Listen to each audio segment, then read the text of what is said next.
We remain steadfast in our commitment in delivering local news that matters, stories that inspire, enriching the lives of Filipinos in the Philippines and across the globe. This is your GMA Regional TV. Buong puso para sa Pilipino. Ito ang Mornings with GMA Regional TV.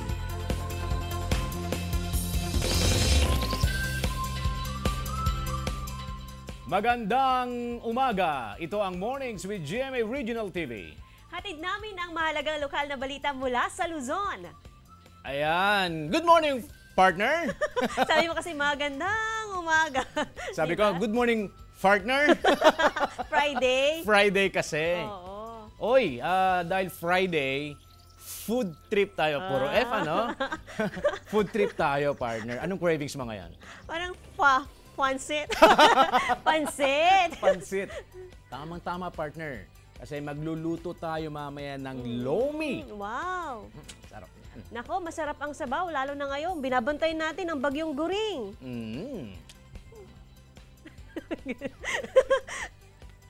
Narito na ang mga unang balita.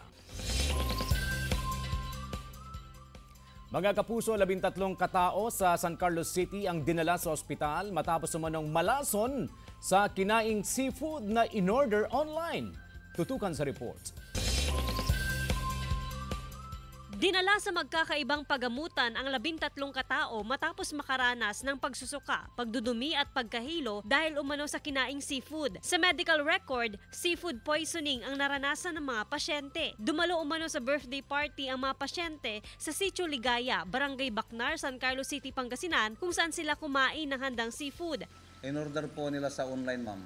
Luto na raw po na in-order nila yon. Pinakabata sa mga pasyente ang 8 taong gulang at pinakamatanda naman ang 75 years old. Sa kabuuan, mahigit 30 katao ang nakaranas ng sintomas. Pero ang iba, hindi na nagpa-confine sa pagamutan. Yung ginawa ko, kasi naka-confine yung isa, tapos si Mary Grace, pina-check up ko siya. Yung reseta niya, yun na lang ang binili namin yung gamot, tapos yun na rin ang ininom ko. Pero ang 15 anyos na anak ni Rohel, naka-confine pa rin sa pagamutan dahil nanginginig. Nakaranas din daw ng sintomas ang birthday celebrant. Hindi raw niya inasahan ang insidente. Nakipagtulungan na raw ang online seller sa birthday celebrant at sa iba pang pasyente. Pero inamin daw ng supplier ng online seller na hindi na fresh ang alimango. Sorry po, hindi ko po sinasadya. Alam ko naman di ko kasalanan yun. Pero syempre, magagalit din pa rin po kayo sa akin kasi siguro ako yung nag-order ganun. Sana gumaling na tayong lahat.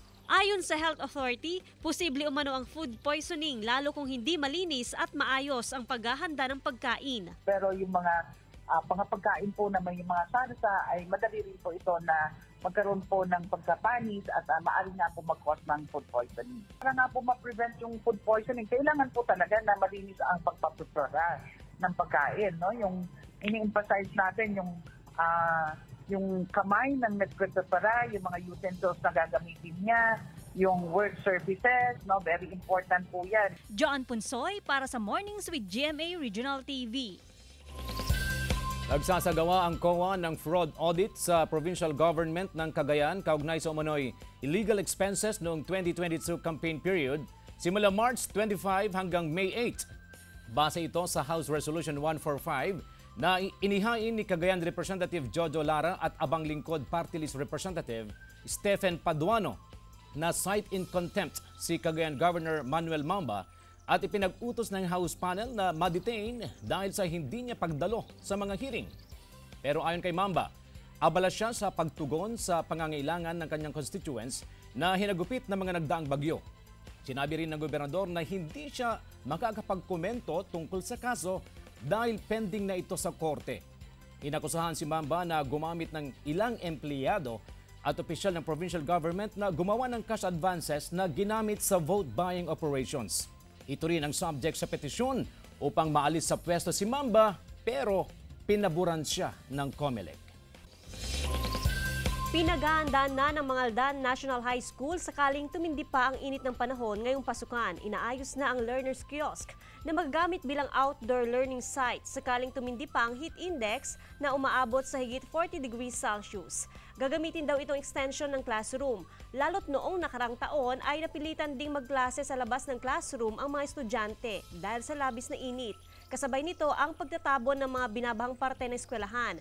Mismong mga alumni ng paaralan ang nag-donate ng buhangin at lupa na gagamiting panabon. Ilang silid-aralan sa Pantay Tamurong National High School sa Cauayan, Ilocos Sur hindi pa naihahanda para sa pagbubukas ng klase sa Martes. May live report sa Ivy Hernando. Ivy. Joanne, sa darating na Martes na August 29 ang pasukan, pero bakas pa rin ang iniwang pinsala ng nagdaang bagyong Egay dito sa Pantay Tamurong National High School ng Cauayan, Ilocos Sur.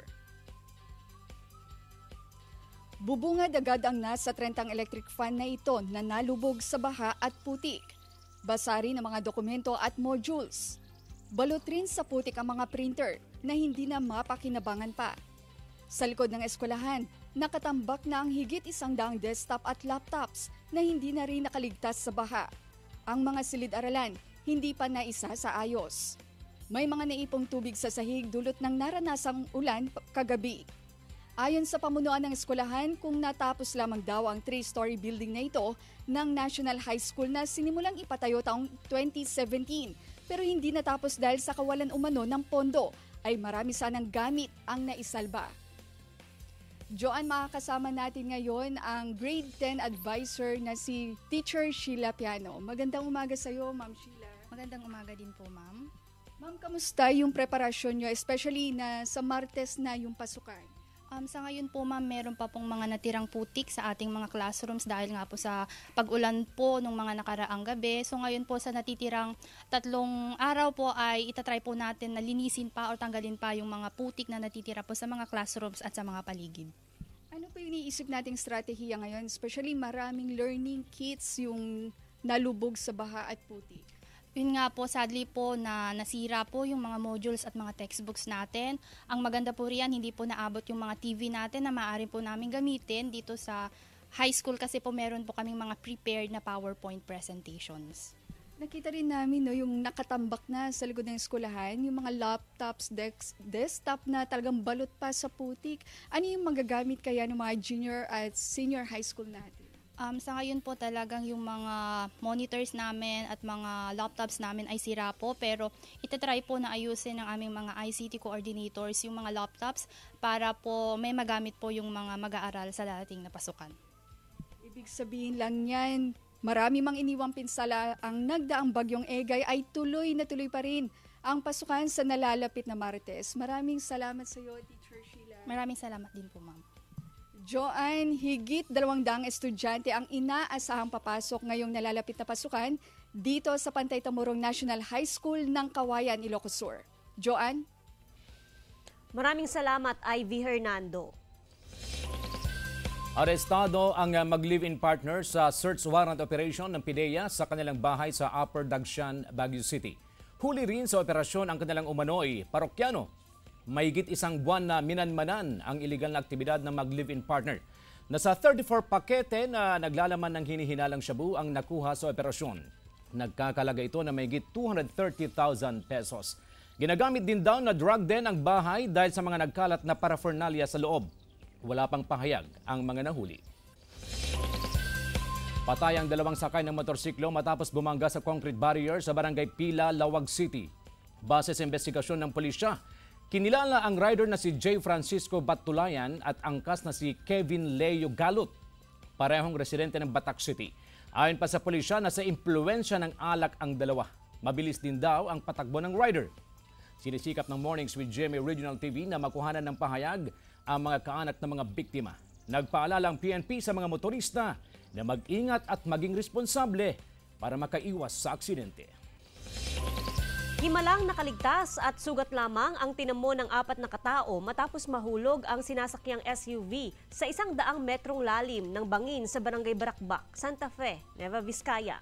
Nagtulong-tulong ang MDRRMO, PNP at BFP upang maiahon ang mga biktima kabilang isang bata. Nawalan daw ng kontrol ang driver sa paliko at pabawang bahagi ng Santa Fe kaya dumiretso sa bangin. Wasak naman ang SUV dahil sa impact ng aksidente. Dinala ang mga sugatan sa Rural Health Unit para sa paunang lunas saka inilipat sa Region 2 Trauma and Medical Center sa Bayombong, Nueva Vizcaya. Patuloy naman ang paalala ng otoridad na doblehin ang pag-iingat lalo na kung hindi kabisado ang daan.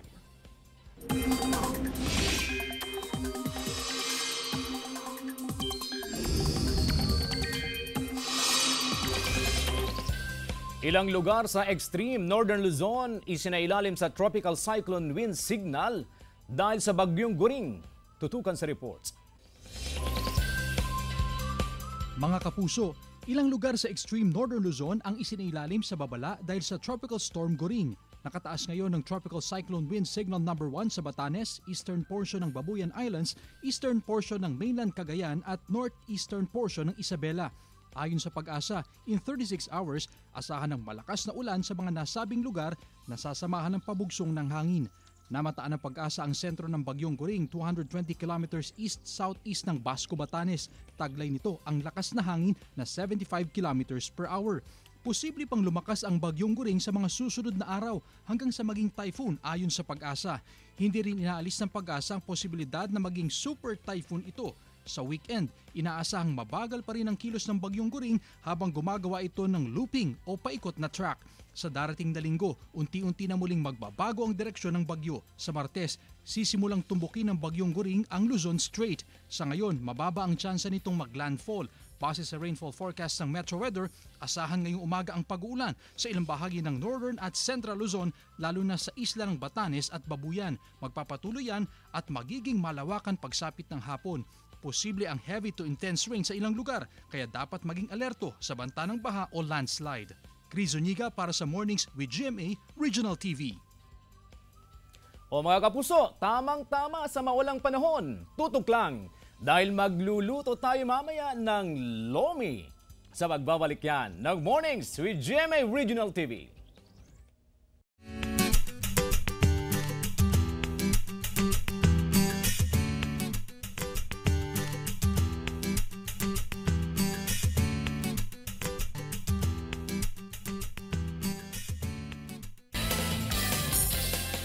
Ito ang Mornings with GMA Regional TV.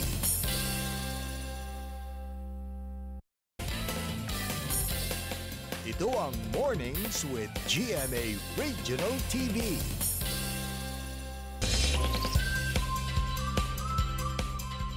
Mga kapuso, ang ihahanda natin ngayong umaga ay isa sa mga paboritong merienda ng mga Pinoy, ang noodle soup sa Ingles. Pero sa paglipas ng maraming panahon, siyempre nabigyan na rin ng twist ng ating mga kapuso. At upang tulungan tayo na ihanda ang napakasarap na lomi overload, makakasama natin ang isang food enthusiast mula sa Dagupan City, si Miss May Samson. Good morning, Miss May. Kumusta po kayo? Good morning, CJ. Mabuti naman po. Good morning po sa inyong lahat. Masantos siya kabuwasan. And of course, may pagabigat. Opo. Ano ang ihahanda natin ngayon? Lomi overload. Parang pangalan pa lang. Nakakatakam na. Nakakabusog na. Nakakabusog na. Okay. Dapat naka-ready na yung ating mga toppings. Ayan, so meron tayo ditong chicharon, kikiam, at ang ating bangus Shanghai, boiled egg, at ang ating bagnet. Yung bagnet galing pa sa Ilocos yan. Masarap yan. Yes. At saka, syempre, yung bangus Shanghai, produkto ng Dagupan. Dagupan. And then, meron tayong gulay, which is the cabbage at saka carrots. Umpisahan na natin na magluto ng lomi overload. Go ahead, Miss May. Okay, so painit po tayo ng mantika. Pag uminit na siya, lagay na natin ating sibuyas. Isunod na rin natin ang ating bawang. So low fire lang, no? Opo, low fire lang. Alright. Liver. After nyan, lalagay na natin yung ating paminta. Okay. Then after, lalagay na natin yung ating prepare na stock, beef stock. Okay. Ayan, then isunod na natin yung ating lomi noodles. Noodles. So, habang hinihintay natin na kumulo yan, Bukod sa pagiging food enthusiast pala, ano pa yung ibang pinagkakabalahan ninyo? Isa po akong pastry chef po. Ayan. So gumagawa po ng cakes? Yes po. Ayan. Mga Okay. birthday cake, anniversary. Lahat ng klaseng cakes? Opo, then nagko-customize din po ako. Wow! Lumapot siya kasi may ano na siya, slurry. Ating flour tsaka water. Ito mga 1 minute tapos lalagay na rin natin ilagay yung itlog. Pag nilalagay natin yung egg, continuous lang, halo. Umpisa na natin ilagay yung mga Toppings. Kahit anong available sa nila, sa ref nila, sa bahay nila, pwede naman. Ayan, nilalagay natin yung kikiam. Ang ating kikiam. Isusunod natin yung boiled egg. Kung gusto nyo naman ng extra na sibuyas, pwede rin ibig. Diba?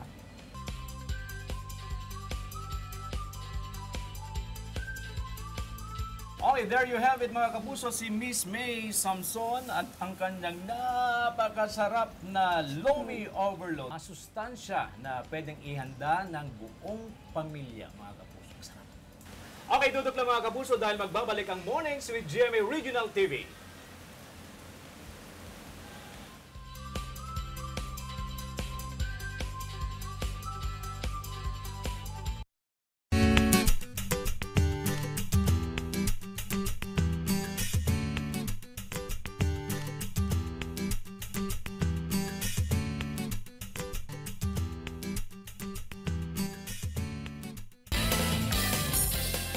Ito ang Mornings with GMA Regional TV.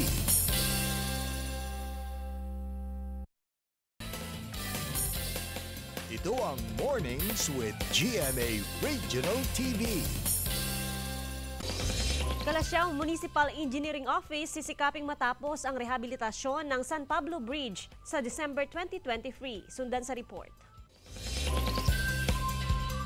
Ngayon pa lang problemado na ang ilang mag-aaral sa Calasiao, Pangasinan dahil nataon sa pagbubukas ng klase ang rehabilitasyon ng San Pablo Bridge.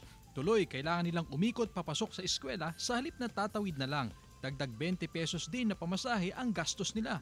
Paliwanag naman ng Municipal Engineering Office na antala rin ang konstruksyon ng tulay dahil sa naranasang pag-ulan. Pinondohan ito ng 38 million pesos na target daw tapusin sa December 2023. Formal nang nagsimula ang pinakamalaki na taon ng Humanitarian Assistance at Disaster Relief Exercises o Pacific Partnership 2023 ng US at Pilipinas sa San Fernando City, La Union. Layo nitong pag-ibayuhin ang kahandaan, regional interoperability at palakasin pa ang security at stability kasama ang 7 bansa sa Indo-Pacific kabilang ang Pilipinas. Kasama sa 10 araw na Pacific Partnership ang humanitarian assistance at disaster relief efforts, engineering projects, outreach events at medical exchanges. Chris Zuniga para sa Mornings with GMA Regional TV. Ilang Batanggenyo humakot ng parangal sa World Championships of Performing Arts na ginanap sa California, USA. Tunghayan sa report.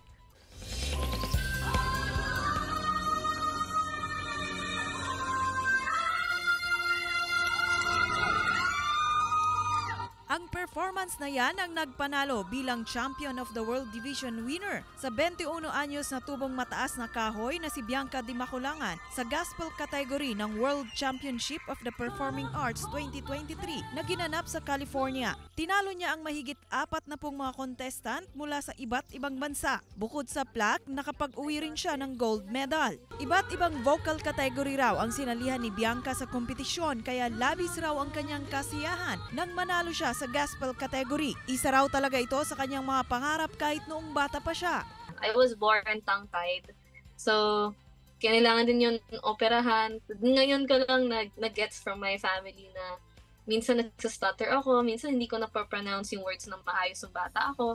And then I discovered music. So, doon sa mga radio, sa mga karaoke, bigla na lang ako kumanta.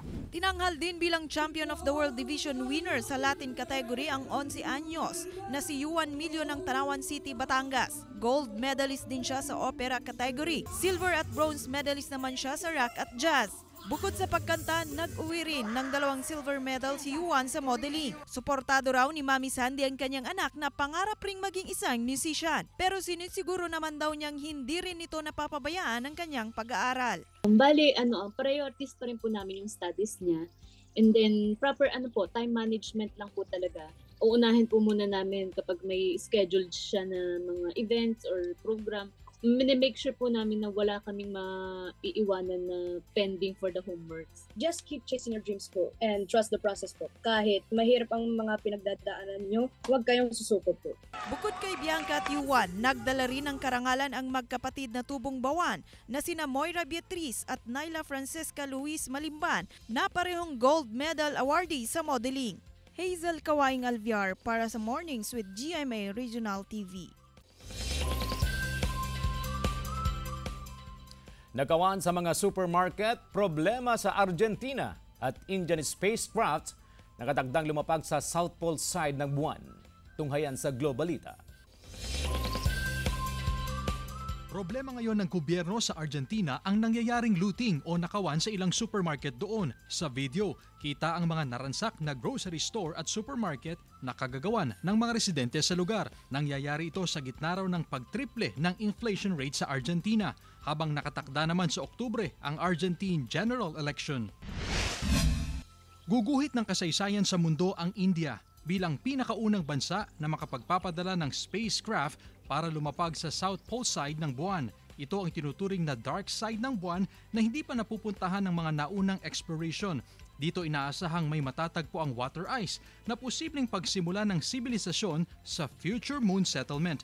Kasunod ng Russia, Amerika at China, pang-apat pa lang ang India sa mga bansa sa buong mundo na nakarating sa buwan. Chris Zuniga para sa Mornings with GMA Regional TV.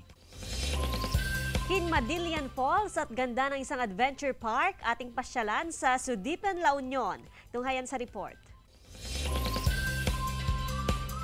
Ang sariwang hangin at magandang tanawin, yan ang binabalik-balikan ng mga turistang umaakyat sa dinarayong bundok sa barangay Upupla, Sudipan, La Union. Mula sa bayan, kailangan bumiyahe ng 20 hanggang 30 minutes para makarating sa tuktok ng bundok. Tiyak mapapawaw sa ganda ng lugar. Tatambad ang hindi matatawarang ganda ng kalikasan na tila sa likhang obra lang makikita. Literal daw na #where mountain meets the sky. Picture perfect at Instagrammable ang bawat anggulo sa lugar. Nakaka-relax po ma'am, nakakatanggal po ng stress. Parang naiiwan po dito yung mga problema. Mahangin po kasi. Mamangharin sa ganda ng Quinmadillian Falls na matatagpuan sa Barangay San Jose. Malamig at malinaw ang tubig na tila nag-aanyaya na magtampisaw at maligo sa lugar. Take time na mag-enjoy, mag-relax, tapos feel the nature po. Ilan lang ito sa mga ipinagmamalaking tourist destination sa Sudipan. Hindi raw ipinagdadamot ng lokal na pamahalaan ang ganda ng bayan sa mga turista. Maging responsable lang. Kalakipang panawagan na mahalin, ingatan at irespeto ang kalikasan. Mula sa bayan ng Sudipan, kasama si Ron Alistair Taniedo, Jasmine Gabriel Galban para sa Mornings with GMA Regional TV. Mga kapuso, gagawin naming mas inspiring ang inyong morning dahil oras na para sa ating #MorningFeels. I don't like looking back. I'm always constantly looking forward. I'm not the one to sort of sit and cry over spilt milk. I'm too busy looking for the next cow. By Chef Gordon Ramsay. And partner, paghahanda natin sa Bagyong Goring. Yes. Feel na feel mo yung quotation eh. Yung quote. Di ba? I'm not the one, please. Don't look back. Pero syempre partner, sabi nga, di ba, yung Bagyong Goring, nako, paghandaan mga kapuso. Makinig sa mga abiso ng otoridad. Lalo na at may mga lugar na sa ating bansa na nasa ilalim ng tropical cyclone wind signal. Maging I am ready, maging handa sa anumang banta ng bagyo. I-ready na yung mga kailangan sakaling magpatupad ng preemptive evacuation. Pero sana nga wag nang maranasan yung malakas na hangin, malakas na ulan. Nang sa ganun nga ay makaiwas tayo sa anumang sakuna. Lalo na ang sabi ng Pag-asa, posibleng lumakas pa raw ang Bagyong Goring sa mga susunod na araw. Kaya paghahandaan po natin mga kapuso. Maraming salamat mga kapuso sa pagtutok sa Mornings with GMA Regional TV. Samahan niyo kami mula Lunes hanggang Biyernes. Ako po si Joan Punson. Maaaring mapanood ang ating episode sa www.gmaregionaltv.com at mag-subscribe sa official YouTube channel ng GMA Regional TV. Ako po si CJ Torida. Buong puwersa para sa mas malaking misyon at mas malawak na paglilingkod sa bayan.